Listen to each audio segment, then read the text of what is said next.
విషయం, మీ అందరికీ ఆశ్చర్యపోయిన విషయం కదా ఇది. ఎవరైనా సరే డబ్బులు ఇస్తాం మనం, పార్టీ అందరికీ అందరి చోట్ల ఇస్తారు, అన్ని వర్గాలకి ఇస్తాం, కానీ ఒక పర్టికులర్ వర్గానికి మీరు డబ్బులు ఇవ్వద్దు, వాళ్ళు ఓట్లు వేయరు మనకి అని చెప్పించారు.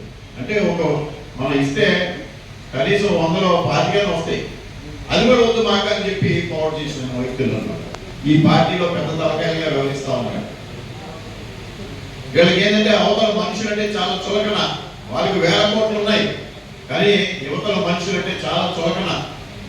నీకు పోటీ చేసేంత డబ్బులు ఉన్నాయి నీ దగ్గర అన్నాడు ఇంకొక పెద్ద ఆయన. చూడండి అంటే ఎంత అహంకారంతో నడిచారు, మీ అందరూ కూడా గుర్తు చేస్తారు. ఇలాంటి వ్యక్తిత్వాలు ఉన్న వ్యక్తులు ఈ పార్టీలో ఇంకా కొనసాగుతూ ఉన్నారు.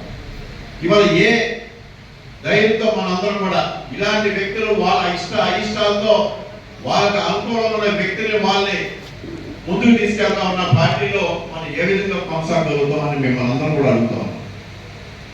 వాళ్ళ అయిష్టాలతో వాళ్ళకి కావాల్సిన మనుషులు పార్టీతో కింద ప్రజలతో సమాజంతో సంబంధం లేదు. సమాజంలో ఒక గుడ్విల్ ఒక వ్యక్తిత్వం ఉన్న వ్యక్తులు అవసరం లేదు వాళ్ళకి. వాళ్ళ ఎవరిని ప్రమోట్ చేయాలంటే వాళ్ళు ప్రమోట్ చేసుకుంటారు, కింద మనందరం కష్టపడతానే ఉండాలి, ఆఖరికి వచ్చేప్పటికెళ్ళే ఆ మనిషిని ముందుకు తీసుకొచ్చుకోవాలి. ఏ విధంగా కొనసాగలుగుతాం? పార్టీ చేత 2019లో మీ అందరూ కూడా తెలుసు, ఇక్కడ గుంటూరులో ఏసురత్నం గారు ఓడిపోయారు. ఎందుకు ఓడిపోయారు అందరికీ తెలుసు.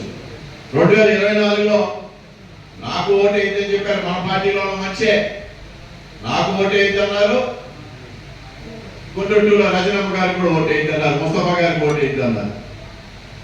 అంటే పార్టీలో అలాంటి వ్యక్తులకి ఓడిపోయిన తర్వాత కూడా మళ్ళీ ప్రమోషన్ వచ్చింది. ఇంకా ఈ పార్టీలో ఏ విధంగా కొనసాగాలి మనం? ఆత్మాభిమానం, ఆత్మగౌరవం అనేది ఉంటుంది కదా ప్రతి వ్యక్తికి. కాబట్టి ఇవన్నీ కూడా మీరందరూ ఆలోచన చేసి, నేనైతే ఈ పార్టీలో కొనసాగలేను, ఈ పార్టీకి సభ్యత్వానికి రాజీనామా చేయాలని నేనైతే నిర్ణయించుకున్నానని చెప్పి ఈ సందర్భంగా మీ అందరూ కూడా ఏదైతే మీ అందరూ కూడా నేను ఒకటే కోరుతా ఉన్నా, మనం ఏదైనా మంచి జరగాలని కోరుకోవాలి. మనం నాయకత్వం, మనం చేసే కృషి, మన తోటి 10 మందిని కూడా ఉపయోగించుకోవాలి, మనం 10 మందిని కూడా ముందుకు తీసుకెళ్ళాలి. కానీ ఈ పార్టీలో అది లేదు. కృషి చేసేవాడు ఇవాళ ఒక ఎమ్మెల్యే ఏ విధంగా కష్టపడ్డాడో, అధికారుల పార్టీకి 1 గంటలో ఫోన్ కాల్ చేసి ఎమ్మెల్యే ఏ విధంగా పనిచేసాడో చెప్పేస్తారు.